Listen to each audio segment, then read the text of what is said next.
Jadi teman-teman, ada dua realitas di dalam kehidupan kita. Pertama adalah realitas primer dan realitas sekunder gitu. Realitas primer ini sehubungan dengan mentalnya kita, sehubungan dengan identitasnya kita. Dia bermain halus sekali di dalam rasa. Itu realitas primer. Primer itu yang utama gitu. Ada satu lagi realitas sekunder. Realitas sekunder itu adalah realitas yang menjadi realita kali ini gitu. Mas Hendra dalam kehidupannya sekarang, aku dalam kehidupan sekarang, teman-teman juga dalam kehidupan sekarang. Jadi proses penciptaan itu terjadi di dua fase sebetulnya. Pertama, dia terjadi dulu di alam kuantum atau di realitas primer ini, di dalam mental, identitas gitu. Nah, ketika itu udah ada di dalam, dia akan mewujud di luar gitu. Karena cara kerja sistem semestanya, dia hanya memantulkan frekuensi vibrasi di dalam energi yang dipancarkan gitu. Jadi itu yang paling penting sama teman-teman. Jadi mau 1000 kali teman-teman bilang, ya Allah aku pengen berlimpah, ya Allah aku pengen kaya, ya Allah aku pengen bebas hutang, ya Allah Tuhan atau apalah teman-teman menyebut itu ya, aku ingin selesai dari semua urusan ini. Kalau cuma main di ranah realitas yang sekunder atau yang cuma dalam kapasitas bicara seperti itu, tapi di dalam mental keseharian masih ada rasa tidak layak, rasa nggak cukup, aduh ini kurang, aduh ini begini, atau rasa-rasa mental yang selalu aja ngeluh dan komplain gitu. Itu tidak sinkron dengan apa yang dia katakan sama apa yang dia rasakan. Jadi teman-teman harus tahu bahwa di dalam tubuh kita ini dia dikasih perangkat, Mas Hendra. Kita mengenal ada dua sisi lah, ada pikiran sadar. Pikiran sadar tuh kayak gini nih, kita lagi ngobrol gitu ya. Ada pikiran bawah sadar. Nah, dalam kerangka bawah sadar inilah sebetulnya yang terkoneksi sama kecerdasan yang tinggi gitu, atau kita sebut sebagai energi yang satu gitu, atau dialah yang berkomunikasi sama Allah sebetulnya. Di ranah kuantum itulah bawah sadar itu bermain gitu. Nah, bawah sadar itu dia tempatnya memori, tempatnya file-file data kita dari sejak kita kecil. Jadi default DNA tuh sebetulnya tersimpan di sana, di file-file itu. Dia berkomunikasi, berbicara dalam ranah getaran, dalam ranah vibrasi, dalam ranah frekuensi. Nah, sedangkan kalau yang satu lagi itu di ranah teknis, yang dipikiran di sini tuh ranahnya teknis. Ini bisa nggak hitung-hitungan 1 kali 5, oh sekian, oh kalau misalnya mau beli 10 karung beras berarti harus nyiapin sekian. Dia di ranah teknis. Tapi ranah gambaran-gambaran yang memang dia jadi data itu ranah-ranah dalam gitu. Nah, yang perlu kita pahami itu adalah getaranmu itu, vibrasimu itu adalah doa yang sesungguhnya. Apa yang kamu getarkan, apa yang kamu rasakan secara mental, itulah yang terbaca, dan dia halus banget, Mas. Jadi bicara soal yang tadi Mas Hendra bilang mental miskin, itu betul-betul harus berawal dari substansi akar yang paling mendasar, Mas. Mental miskin ini tidak akan berubah tanpa adanya ilmu, Mas Hendra. Tidak bisa dia berubah kalau nggak ada sebuah keilmuan yang dia pelajari atau masuk ke dalam pikiran dia. Harus ada ilmu dulu. Misal, oh kalau dulu nih mental dia miskin karena memandang bahwa dia hanya sebatas tubuh. Bahwa diri dia, sejati dia hanya sebatas tubuh yang punya banyak kekurangan. Aku kan anak petani.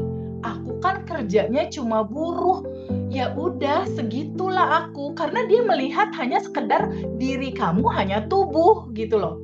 Nah, yang diceritakan di dalam Abundant Revolution yang selalu Mas Hendra dan aku nggak berhenti-berhenti kampanyekan ini gitu ibaratnya. Start pertama untuk merubah mental miskin, Mas Hendra, itu nggak ada jalan lain selain kamu berkesadaran. Nggak ada kayaknya jalan lain, Mas. Selain kamu aware, kamu sadar. Sadar atas apa? Sadar atas siapakah diri kamu sebetulnya. Itu. Substansinya sebetulnya itu tuh. Dari semua penyelesaian masalah yang ada. Sadar dulu kamu siapa. Lalu jawabannya apa, Teh? Kamu melampaui tubuh. Kamu nggak hanya sekedar tubuh. Kamu melampaui tubuh. Lalu jawabannya apa teh? Kamu adalah entitas tanpa batas. Kamu entitas tanpa batas. Diri sejati kamu itu adalah percikan ruhnya, percikan nur ilahi. Tuhan, Allah atau apapun itu nama disebut, memercik Mas. Dia jadi percikan ruhnya. Artinya apa? Artinya segala potensi, sifat-sifat kebaikan dan kemahaannya Allah itu memercik gitu. Artinya kamu punya potensi yang tanpa batas sebetulnya untuk menjadi apapun yang kamu mau. Termasuk kelimpahannya pun di DNA kamu tuh udah ada gitu. Nah, ketika dia ngerti, oh, aku harus berawal dulu dari kesadaran ini. Dari sadar bahwa di dalam diriku ada yang tanpa batas. Di luar tubuhku ada yang tanpa batas. Sehingga dengan pondasi itu dia mulai bisa merubah identitasnya, Mas Hendra. Oke. Gitu, Jadi Mas. pada saat kita berdoa apapun lah ya, kita meminta-minta sama Tuhan gitu ya. Tapi sementara di dalam perasaan kita itu masih menyimpan mental miskin, perasaan miskin, itu doa-doa itu, afirmasi-afirmasi itu justru malah melegitimasi kekurangan kita, gitu ya, Teh ya. Betul, yang dibaca sama semesta itu mentalnya itu, dalamnya itu, getarannya. Contoh misalnya gini Mas, contoh ya Mas ya. Misalnya Mas Hendra sama aku nih, berdoa nih subuh nih. Ya Allah, aku butuh anak sekolah nih, kasih aku rezeki dong yang lapang. Butuh juga untuk bayar listrik. Tolong ya Allah kasih, tolong misalnya gitu. Selama ini kan kita doa kayak gitu. Selama ini kayak gitu. Sebetulnya doa terbaik tuh kayak gimana sih? Doa yang terbaik itu adalah secara mental itu udah merasa cukup, secara mental itu bayangkan dan rasakan bahwa semua itu udah ada dan tersedia. Jadi cara doanya gimana?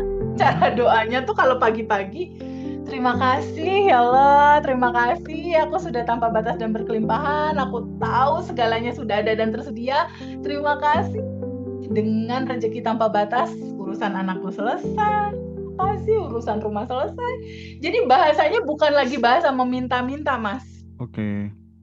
Jadi energinya yang tadinya meminta sekarang berubah menjadi energi syukur bahwa apa yang kita inginkan tuh sudah seolah-olah sudah benar-benar terjadi gitu ya, sudah ada saat ini dan tersedia, betul. Dan ketika kemudian sudah sampai di titik itu, cara akan mengikuti atau bagaimana Teh? Gini Mas, pada saat secara mental itu udah merasakan hidup ini udah lebih dari cukup, udah cukup ya Allah, udah lebih dari cukup hidup ini, dan pahami bahwa segalanya udah ada dan tersedia. Sebetulnya kan di semesta ini semua udah ada kan Mas, bener nggak? Uang yang kamu mau, jodoh yang kamu mau, rumah yang kamu mau, semuanya sebenarnya udah ada. Di sini tuh udah ada dan tersedia sebetulnya. Nah, caranya gimana ketika itu sudah ada dan tersedia? Getarannya aja samain. Getaran di dalam rasa gitu. Bahwa di dalam hari-hari itu yang kita lakukan adalah cerita dan suasana yang memang kita penuh syukur. Misalnya apa? Pagi-pagi itu udah mewujudkan rasa syukur dengan senyum. Kalau kata ibarat di daily rutinnya Bandan Revolution, udah 227 dulu tuh pagi-pagi udah. Ya Allah, terima kasih. Terus berikutnya untuk mewujudkan identitas itu bahwa sudah ada dan berkelimpahan. Contoh berkelimpahan kan dia selalu memberi, Mas. Doakanlah pagi-pagi teman-teman yang lain dalam kelimpahan, dalam kebaikan. Lalu ketika memang ada rezeki lebih, alirkanlah itu. Jadi ketika tubuhmu menggetarkan sesuatu yang membahagiakan buat orang lain, memberi, mendoakan, mensupport, semesta kebaca. Getaran tubuhnya, getaran ngalirin nih gitu. Ketika dia ngalirin, ketika dia mengalirkan, ketika dia mendoakan, ketika dia memberikan, itu kan semesta langsung ngebaca tuh. Segalanya udah ada dan tersedia buat dia tubuh kelimpahan. Cara kerja semesta seperti cermin. Ketika kamu menggetarkan kelimpahan, dia lebih banyak lagi ngasih kelimpahan. Simple banget. Ketika kamu melakukan sesuatu, ketika kamu memberi, ketika kamu mengalirkan, terlalu banyak pertimbangan. Di sininya perang, terlalu banyak pertimbangan. Sebenarnya yang paling tahu diri kamu sendiri sih. Orang lain nggak akan bisa masuk ke dalam alam penilaian itu sebetulnya. Tapi sebetulnya bisa dilihat dari bahasa tubuh sebetulnya. Jadi pada saat aku masih nggak ya dalam mental seperti itu, simple. Ketika kamu ngeluarin sesuatu, udah ngalir belum? Misalnya nih mau ngasih, aduh ntar ini gimana ya, ini begini, aduh ini kayaknya kegedean nih buat dia. Paham. Gitu loh, jadi banyak pertimbangan gitu. Seharusnya nggak gitu. Seharusnya gini Mas Hendra. Aku selalu bilang gitu ya, bahwa materi yang tercipta dari kelas kita Mas Hendra, kelas Mas Hendra dan kelas aku Abundant Revolution, substansi intinya itu adalah sadar nafas syukur. Sadar nafas syukur itu adalah titik di mana kita menyadari ada yang tanpa batas di dalam diri kita. Karena di dalam diri kita ada 40 triliun sel yang ternyata satu selnya itu berisi 99% kekosongan, dan yang kosong itu berisi energi dan cinta tanpa batas.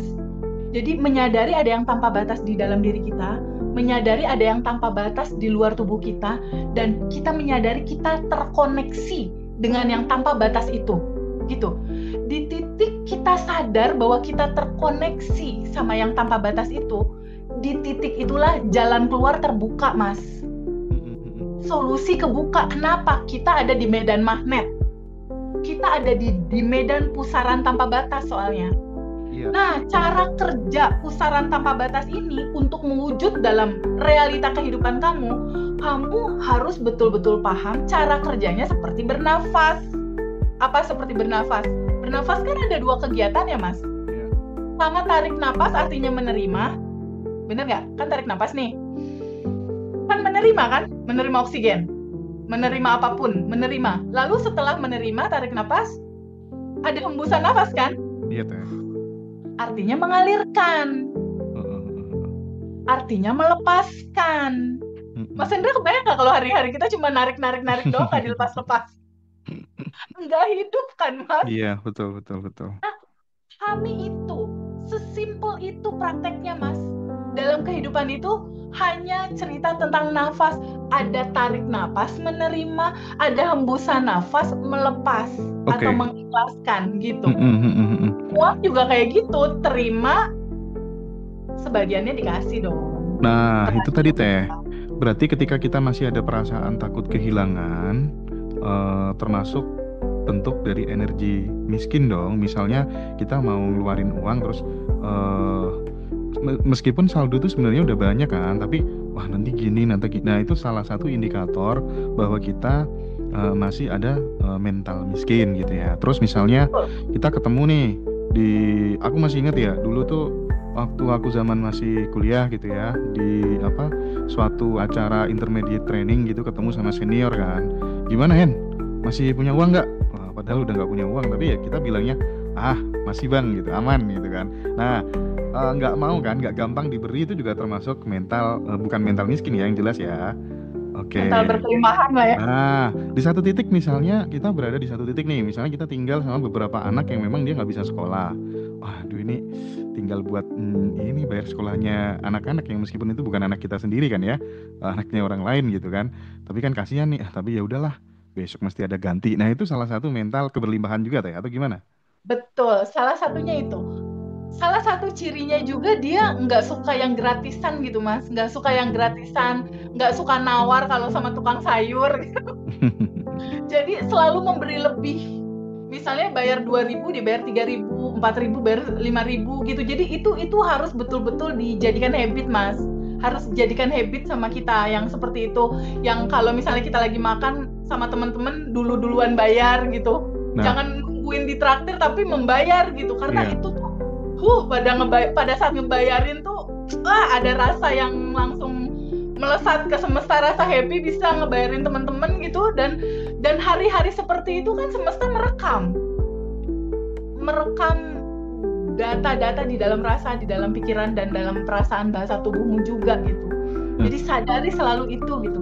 Tapi bahwa uang itu energi, nggak habis-habis juga kok sebetulnya. Tergantung mental dalemannya masing-masing, Mas. Pada saat misalnya ada 2 orang ya, pertama misalnya Mas Hendra, kedua misalnya aku, gurunya bilang nih sama-sama sedekah, dua-duanya mendengar itu. Kalau Mas Hendra pada saat memberi itu, memberi yang benar-benar ini ini memang bentuk syukur aku pada Allah mengalirkan lagi rezeki ini sama teman-teman yang lain. Aku akan memberi ke orang yang membutuhkan, aku doakan orang yang membutuhkan itu tambah lancar urusannya, adik-adik bahagia, dibantu. Nah, latar belakang ini nih yang Mas Hendra ini latar belakang kelimpahan nih. Nggak ada tendensi di sini gitu, semata-mata hanya cinta, nggak berharap apapun, ikhlas melepas wave nol, kasih. Enggak, artinya yang didahulukan adalah perasaan cukup, perasaan berlebih, perasaan berlimpah itu dulu yang diakses ya. Latar belakang itu, nah beda dengan tadi kan ada Mas Hendra, ada Feby nih. Yang tadi Mas Hendra kayak gini nih, lost doll. Cuma semata-mata karena cinta dan bersyukur sama Allah aja dia melangsungkan aliran itu. Nah, ini derajat nol namanya. Dia nolin dirinya, dia nolin egonya, dia nolin keinginannya, nol udah dia kerjain. Semata-mata aliran ngasih rezeki, udah dia jadi ruang doang gitu. Nah, satu lagi Feby nih misalnya. Feby pada saat mendengar itu dia cuma gini, wah aku taat nih sama perintah guruku.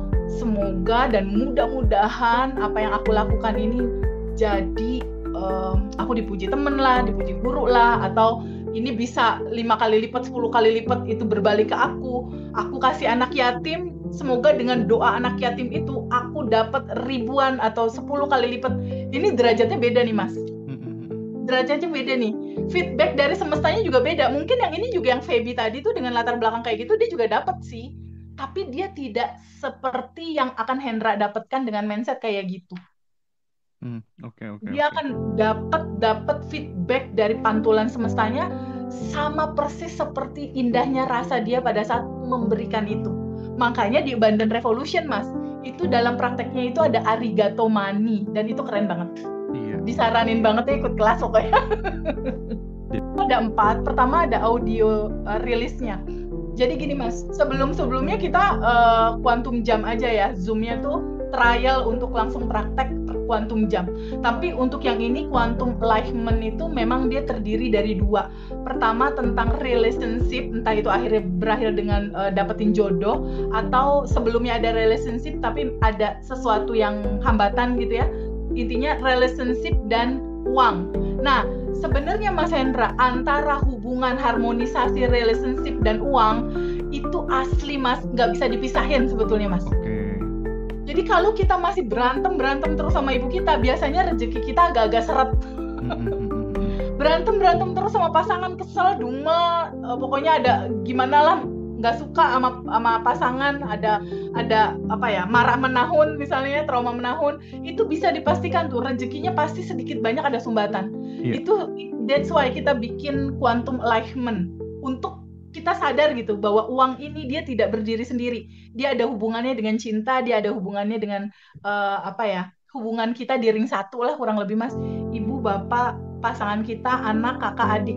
Nah perbaiki itu, uangmu akan mengalir deras gitu. Jadi nanti teman-teman di situ tuh teman-teman akan dapat bonus audio nafas syukur, terus audio rilis quantum alignment, audio beautiful assumption, quantum alignment, terus kemudian dapat audio quantum jam dan let it go juga gitu ya.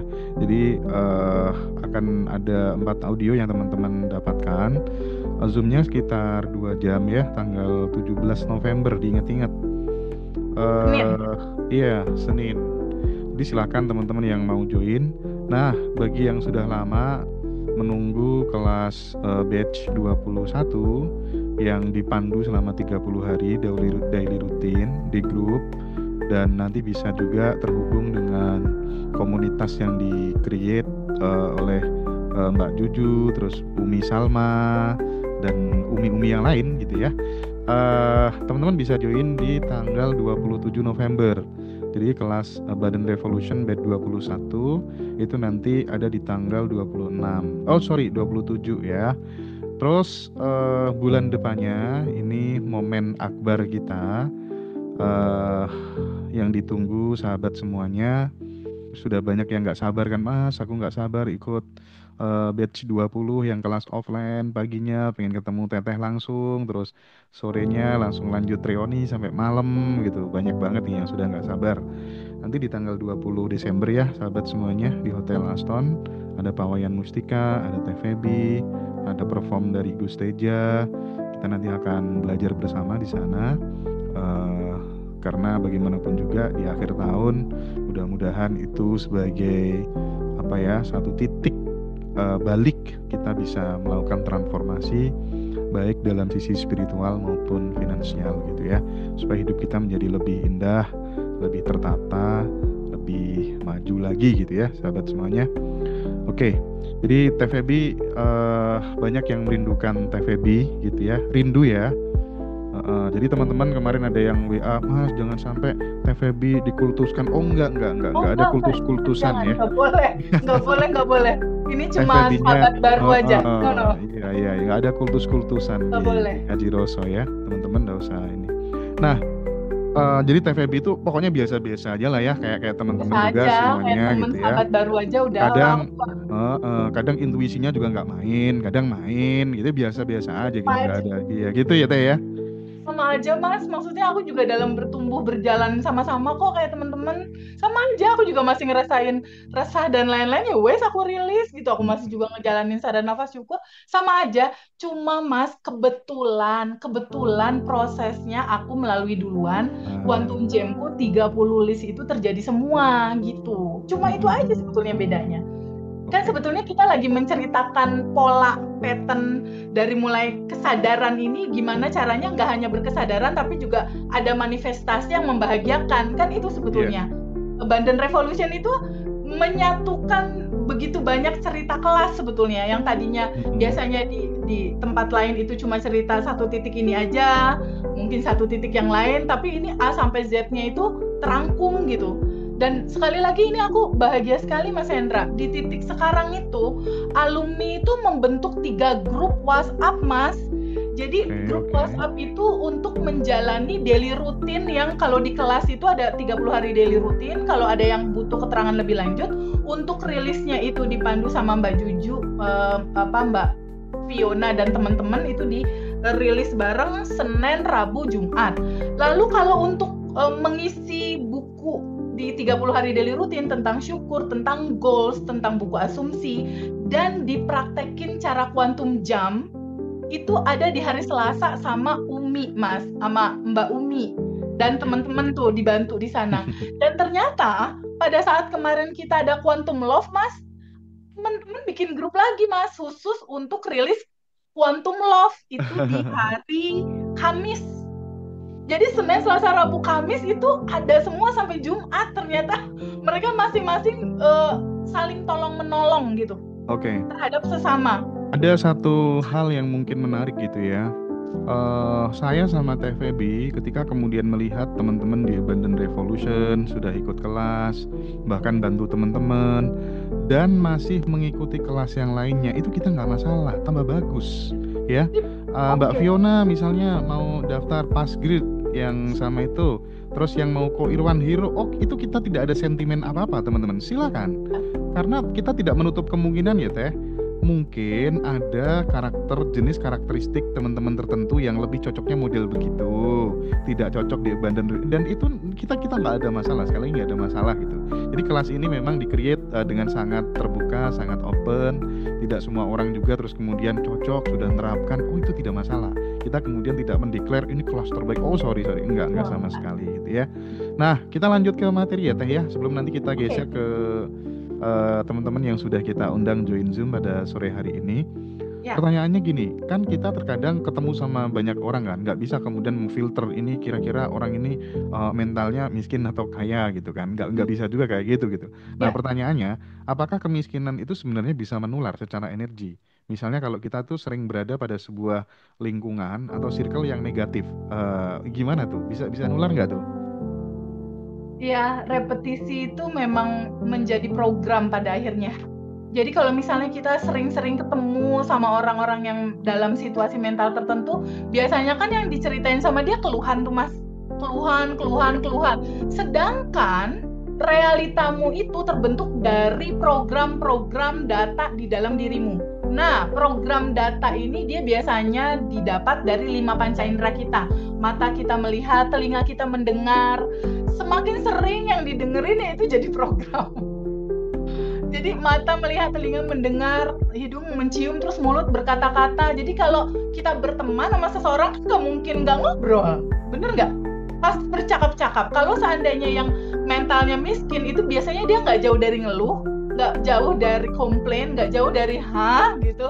Nah, kalau semakin sering kita melihat gambaran seperti itu, ya otomatis dia masuk tuh ke kita. Tapi sadari lagi gini, ketika ada teman-teman yang kok hadir terus dalam kehidupan aku dalam mental miskin ya, artinya kan dia menarik orang-orang itu datang.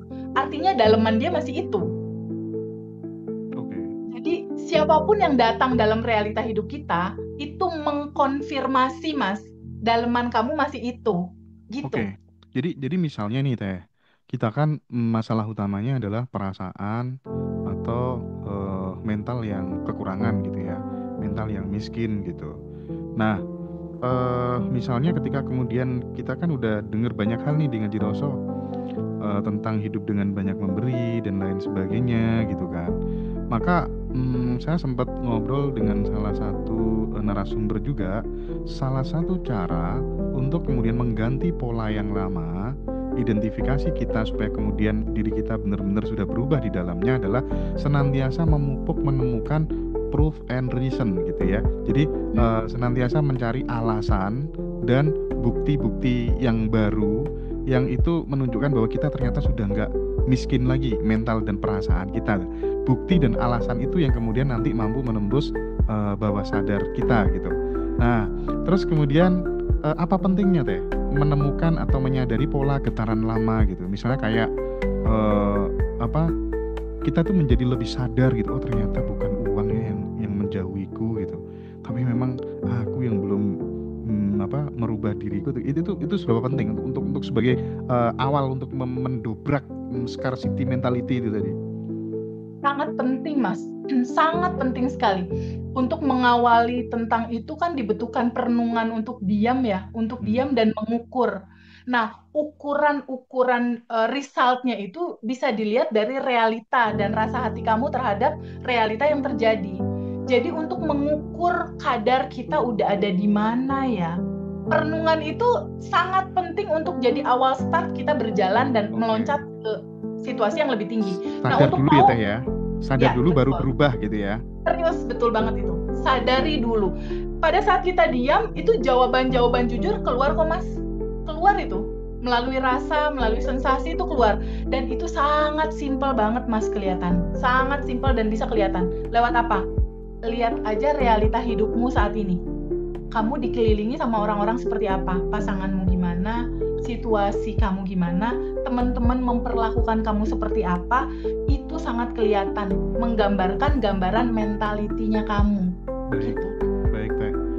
Nah, sekarang peran omongan, peran obrolan kita sehari-hari gitu. Kadang kan aku kan sering ya ngobrol sama anak-anak yang ya usia 15, ya 14, 16 tahun gitu ya. Itu mereka kan sering maksud iya sih aku bisa punya uang segitu gitu kan, nggak mungkin, nggak punya, lagi seret, rezeki orang berbeda-beda. Itu penting nggak sih untuk kemudian mengubahnya misalnya menjadi data-data yang bagus, kalimat yang bagus tuh efeknya gimana Teh? Mas Hendra tahu nggak, apa yang kita ucapin di ucapan kita itu mencipta. Suara yang keluar dari sini itu mencipta dan itu sangat powerful ketika kita menyampaikannya dalam kesadaran. Jadi semua kata-kata yang berulang ini dia akan jadi realita. Karena semua kata-kata yang keluar dia mewakili asumsi. Di dalam hukum semesta ada law of assumption. Bahwa Allah akan melakukan segala sesuatu pada kamu tergantung prasangka hambaku. Jadi realita kamu saat ini itu dibangun dari prasangka-prasangka kamu kemarin. Nah, prasangka-prasangka kamu itu bisa terlihat lewat semua apa yang kamu ucapkan. Ingat teman-teman, semua ucapan kamu ini dia jadi kayak sabda gitu loh. Jadi kayak sabda untuk merealita. Aku mah nggak akan bisa gini, ya udah jadinya nggak bisa. Artinya segini ya udah jadi segitu gitu.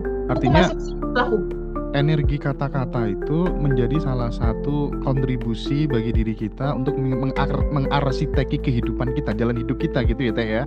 Oke, yes. Yang pertama tadi menyalakan energi hidup dengan banyak memberi, terus kemudian menyadari ketika muncul pola getaran lama itu harus disadari gitu ya. Ya, betul. Terus Dua. mengubah frekuensi bicara, ya kan?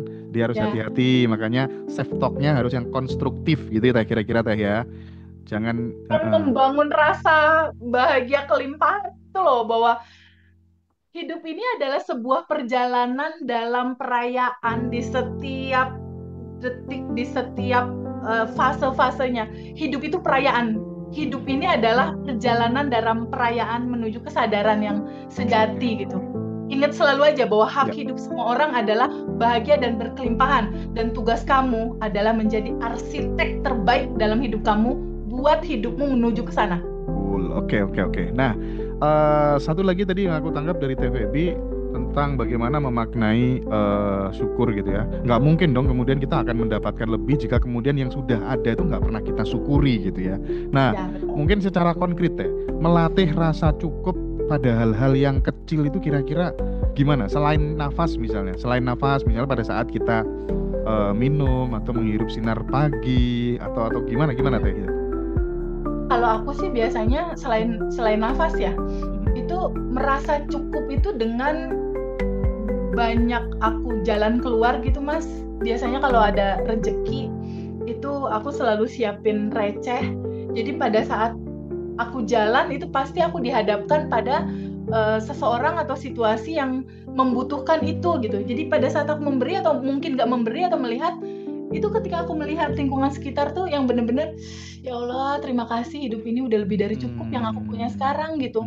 Aku ada sepeda misal, ada yang jalan kaki. Aku misalnya pakai motor, aduh alhamdulillah aku pakai motor, nggak yang lain banyak yang pakai sepeda gitu.